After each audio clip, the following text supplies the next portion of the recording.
What's up, YouTube? This is Justin Case here, and as promised, I have a deck profile for you today. I'll be profiling my Crystal Beast deck for you today, and I'll be going over some of the effects, which makes it, good to run a Crystal Beast deck. We'll start off. I run 2 Ruby Carbuncles.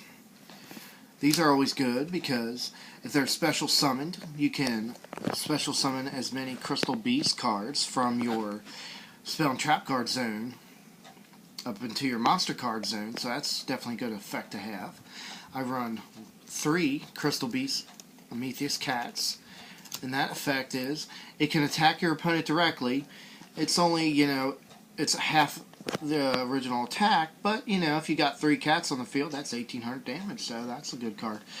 Good effect to have. And then I run also 3 Tortoises, and its effect is once per turn, you can target an attacking monster that has attacked that turn, and you can switch it to defense position, which is a good effect.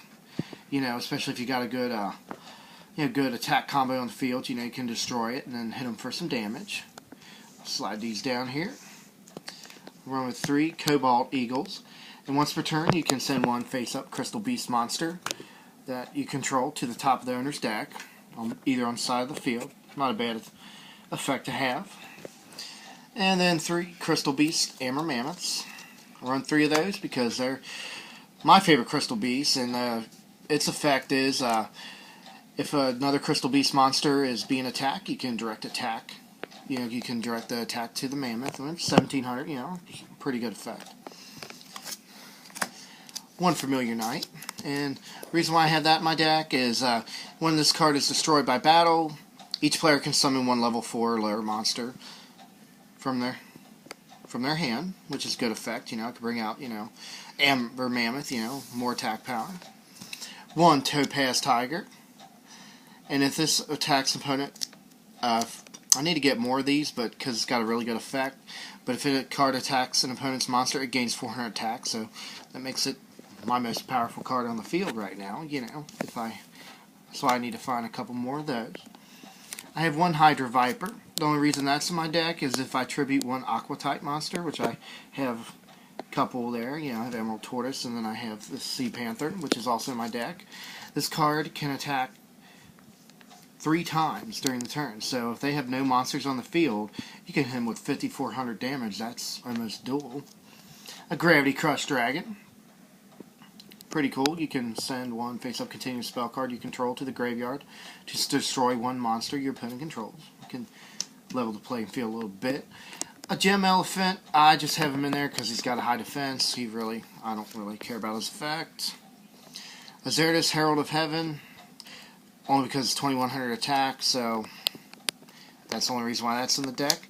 And that's all my monsters for my Crystal Beast deck. And like I said, my deck is not quite complete. I would like to get a couple more Topaz Tigers to get a little bit more firepower to my deck. But that's the monsters for you.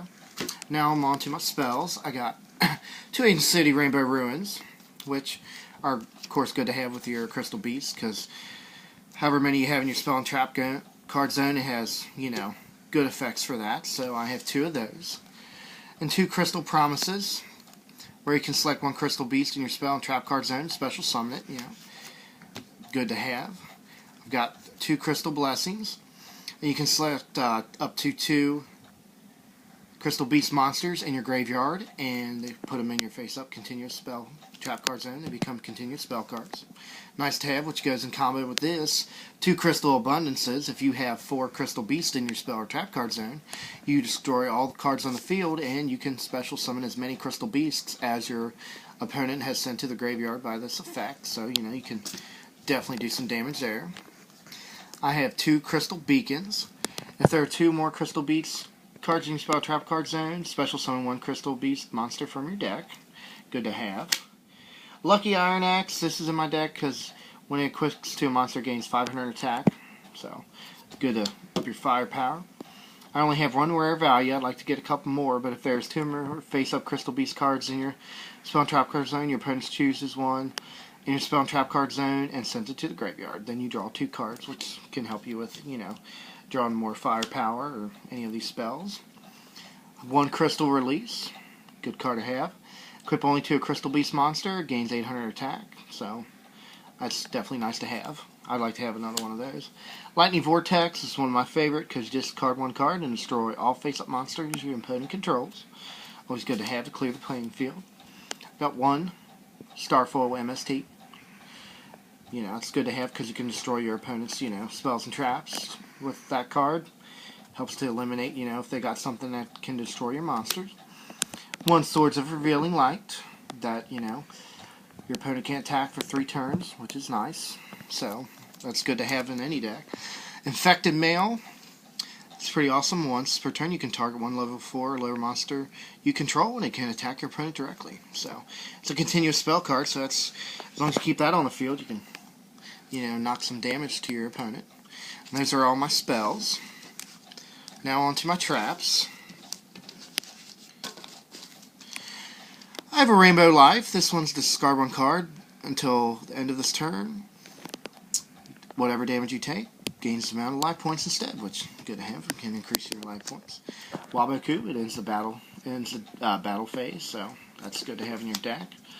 Scrap Iron. Good effect of this card is, you can use it once per turn, but instead of going to the graveyard, it just goes back into face down. Spell and trap card zone. A Mirror Force. Nice to have when your opponent declares an attack. You can destroy all their attacking monsters on their side of the field. Nice. I've got 2 Crystal Regekis. Send 1 Crystal Beast from your spell trap card zone to the graveyard and destroy 1 card your opponent controls. So that could give you a nice edge. A Remote Revenge. Activate only when a monster you control is targeted by a spell, trap, or effect monster that destroys 1 monster on the field. Switch that target to an appropriate monster your opponent controls instead. So that's always nice to have. If they try to use an effect to destroy you, can just turn around on them and destroys them. Got another Crystal Regeki.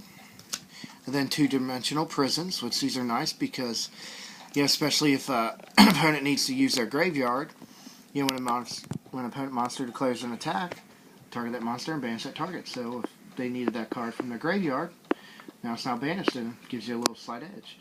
Well, guys, that is my Crystal Beast deck profile for you today. Like I said, it's not finished. I want to add a few cards and, maybe subtract a few cards, But hope you guys enjoyed this, and please subscribe to my channel for more Yu-Gi-Oh! Openings and deck profiles, and I'm hoping to do some duels for you guys. So this is Justin Case, signing off.